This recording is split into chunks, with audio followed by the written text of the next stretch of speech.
Hablaremos hoy de Napoleón en Suez. En Suez, ahí donde el canal. Hemos hablado hace pocos días de la rebelión de los cairotas en Egipto. ¿Recuerda? Vino Napoleón haciéndose el islámico, medio lo aceptaron, pero después, con la llegada de muchos franceses, pusieron unos bailongos, inauguraron un Tibolí ahí, qué sé yo, y los islámicos se enojaron hasta que finalmente apareció una rebelión que fue sofocada de modo sangriento. Después de eso, Bonaparte partió, sería mejor todavía, a Suez. Napoleón tenía por entonces 29 años, y el directorio, de quien hablamos ayer creo, le había confiado una misión precisa. Y si usted dice, apodérese de Egipto, eche a los ingleses de todas partes, y sobre todo, corte el istmo de Suez, para asegurar la exclusiva posesión del Mar Rojo a Francia. Es decir, abra un canal. Hacer este corte suponía perforar una lengua de tierra desértica de 160 kilómetros, que es la que separa el Mar Rojo del Mediterráneo, ¿no? Ahí empieza el Mar Rojo, empieza en Suez, mejor dicho, a la salida del istmo, y termina, me parece a mí, en el estrecho de Bab el-Mandeb. Bien. Bueno, abra un canal, le dijeron. Los dos mares ya habían sido unidos en diversas ocasiones a lo largo de la historia. Los primeros en hacerlo fueron los faraones de Egipto. No es que habían cortado el istmo de Suez, sino que lo hacían, es decir, pasaban navegando del Mediterráneo al Rojo, navegando el Nilo, pasando el delta, bastante pasando, había un canal, y si usted venía desde el delta, doblaba a la izquierda, es decir, la margen derecha del río sería, y llegaba hasta el Rojo, hasta el Mar Rojo, un canal, hecho quizá por el mismísimo Ramsés II, un amigo de este programa, Ausimare Septenere. Ese es el nombre secreto de Ramsés. Pero no era un canal muy grande, era un canalcito chiquito que salía del río, llegaba hasta el Mar Rojo, permitía la navegación a lo sumo de algunas canoas, pero servía para transportar mercancía con más rapidez que con camello. El canal se tapaba cada rato, así que había que andar dragándolo y punteándolo a cada rato. Por ahí lo abandonaban, y al final se perdió la huella de ese canal, todavía en los tiempos antiguos. Muchos seguían el trazado del canal, pero a pie, ya tapado completamente. Los persas también, cuando llegaron a Egipto, hicieron un intento de abrir ese canal, pero era muy finito, mucho más largo que el de Suez, pero muy finito. Los musulmanes también hicieron un intento, y los romanos, que llegaron a perforarlo, lo llamaban el río de Trajano, y los musulmanes el canal del príncipe de los fieles. El caso es que, aún sin canal, la ruta se transitaba por el desierto de Suez. Llegaban las mercancías al Cairo y desde allí a lomo de camello hasta el Mar Rojo. A fines de 1798, Napoleón ordenó que sus tropas marcharan hacia Suez para iniciar las investigaciones para hacer un nuevo canal.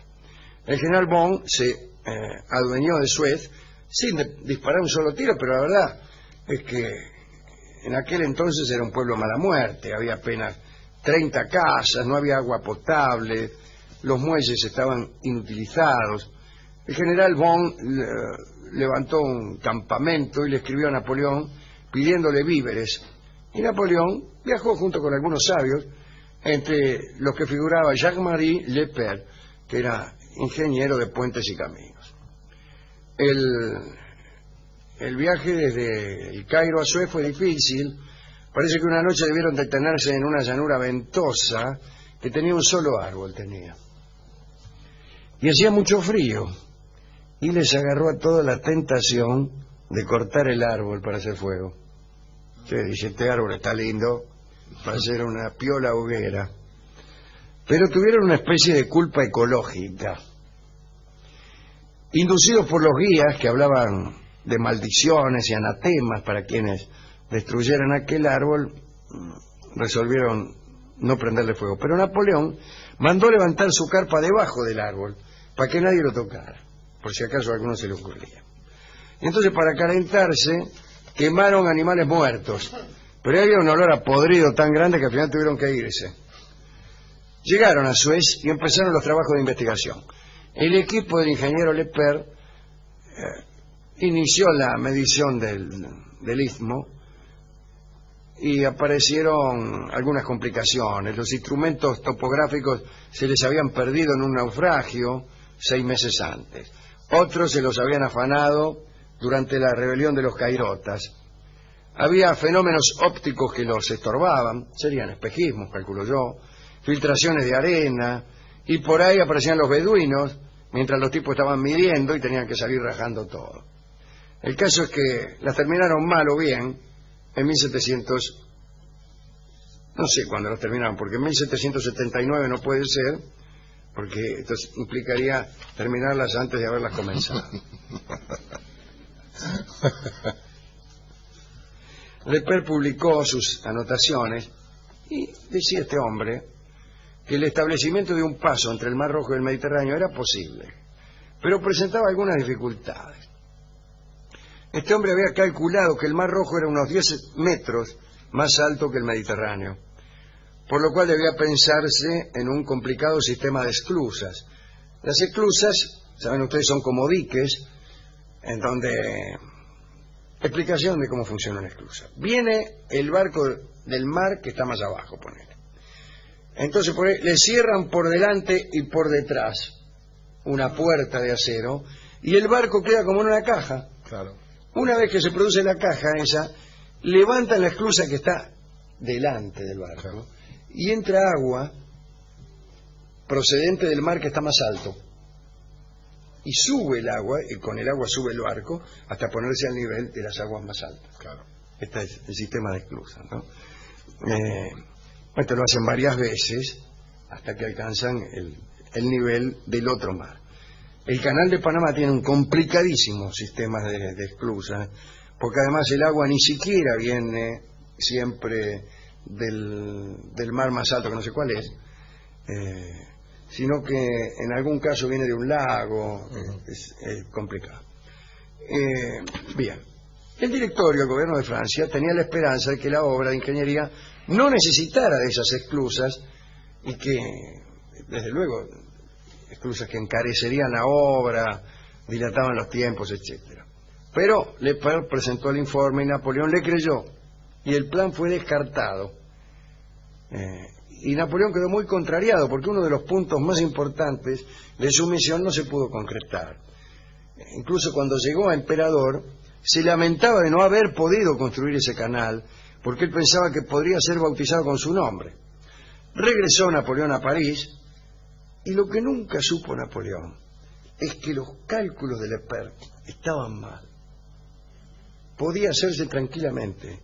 La diferencia no era de 10 metros, sino de 14 centímetros, es decir, nada. Claro. Después, en 1832, nuestro amigo... no, 1832 no. Sí. No, está bien. Nuestro amigo Ferdinand de Lesseps llegó a Egipto no para construir un canal, sino para ocupar un puesto de vicecónsul.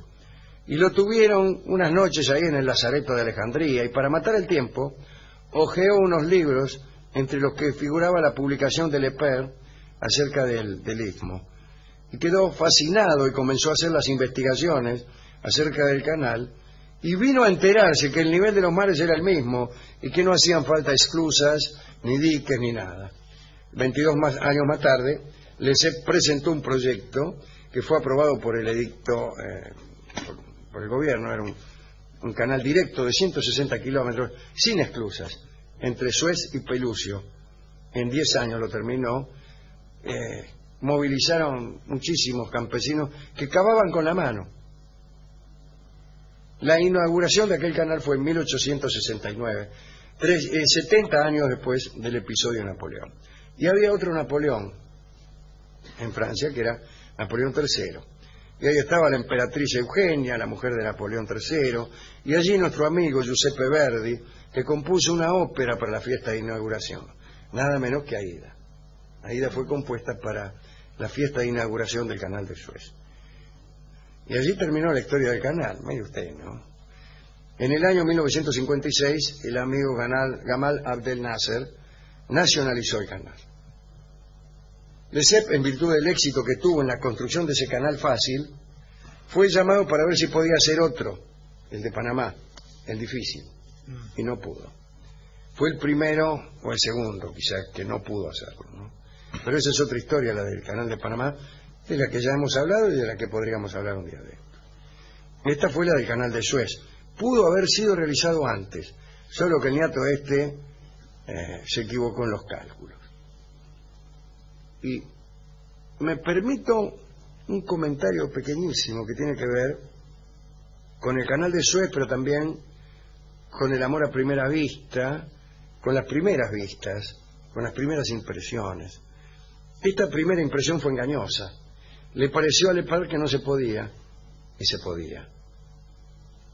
Alguna vez hemos dicho en este programa, hemos señalado, no una regla, pero sí algo que sucede con frecuencia en el pensamiento, que cuando uno revisa sus cálculos, sus presunciones, sus conjeturas, especialmente en asuntos tan poco aprehensibles como el amor, y no encuentra error, lo más probable es que el error esté en el primer paso. Casi siempre los errores de nuestros cálculos están en la primera cuadra, no después. Los errores del afecto se cometen enseguida, no después. Son errores de medición inicial y no cosas del destino, del tiempo, de la erosión. Son cálculos que estaban mal hechos. Entonces, cuando uno revisa ese presupuesto inicial en el cual está concebida toda una posibilidad o una imposibilidad, comprende que lo primero que hizo estaba mal. Y sucede que uno es muy supersticioso con lo primero que hizo. Por ejemplo, una mina lo llama a uno por teléfono y dice, bueno, si me llama por teléfono algún interés tiene, y sigue razonando. No, por ahí es eso lo que está mal. Partimos de la base en que este fulano es muy inteligente. No, por ahí es ahí donde está mal. Yo digo, esto no tiene un valor epistemológico ni mucho menos, pero convido a todos los que hacen cálculos a revisar con mucho cuidado el primero de todos, la suposición inicial, que es siempre la que está mal, pues muy frecuentemente la que está mal. Hay que cuidar a nuestros Lepers y con nuestro propio, hay que tener cuidado de nuestro propio leperismo, de hacer el primer cálculo mal y después trabajar toda una vida a partir de un cálculo equivocado. Bueno, entonces a Lepers le dedicamos esto y a todos los Lepers de nuestras vidas que nos han hecho creer que el mal rojo está muy por encima de nuestras cabezas, y no. Pero también a todos los Fernando de Lesseps que han venido a desengañarnos. Señor, el mar rojo es igual que, dice usted, cuando ya es demasiado tarde y ha edificado el chalecito. De algún modo se emparenta con el funcionamiento del prejuicio y del sentido común también, ¿no? El sentido común que a tanto daño hace, ¿no? Como decía alguien que ya no está de moda en estos tiempos, quizá afortunadamente, aquel del retorno de los brujos, Berger y... ¿cómo se llama el otro? ¿Quién es? Powell, sí. Decían que el sentido común era muy dañino para el pensamiento puro, ¿no? Imagínese, usted mira el sol y dice, bueno, lo dicho, es una esfera de unos 20 centímetros de diámetro. Y sobre esa idea se construye todo lo que venga después. Y sobre esa idea se construye todo lo que viene después. La ballena es un pez, dice el sentido común. Dice Pierre Bourdieu, creo que lo citamos la otra noche, a este respecto a algún otro, no me acuerdo, que por ahí la experiencia diaria, si uno quiere describir científicamente algo en lo que está inmerso. Por ejemplo, en el caso de la sociología es mucho más frecuente este caso, ¿no? Que uno quiera describir, qué sé yo, el mundo intelectual en el que vive, o en el que cree vivir. Como está dentro, medio difícil, ¿no? Que para describirlo se necesita una ruptura, y necesita un salir de ese mundo, y no tratar de describirlo desde lo que uno cree que es el conocimiento que tiene de ese medio, sino salir de él. No describir el mundo de los medios, el mundo radial, como uno, como un integrante, sino romper, como hace el científico, cuando deja atrás toda consideración personal, e incluso moral, etc. Claro. Y sin esa ruptura por ahí no hay verdadera ciencia. Sino regodeo, ¿no? Que sucede mucho, claro, ¿no? De claro, regodearse de lo que uno pertenece. Exactamente. Bueno, vamos a escuchar Mañana zarpa un barco, que es un tango que escuchamos cada vez que hablamos de un canal, sea el de Suez, sea el de Panamá o sea el de Corinto.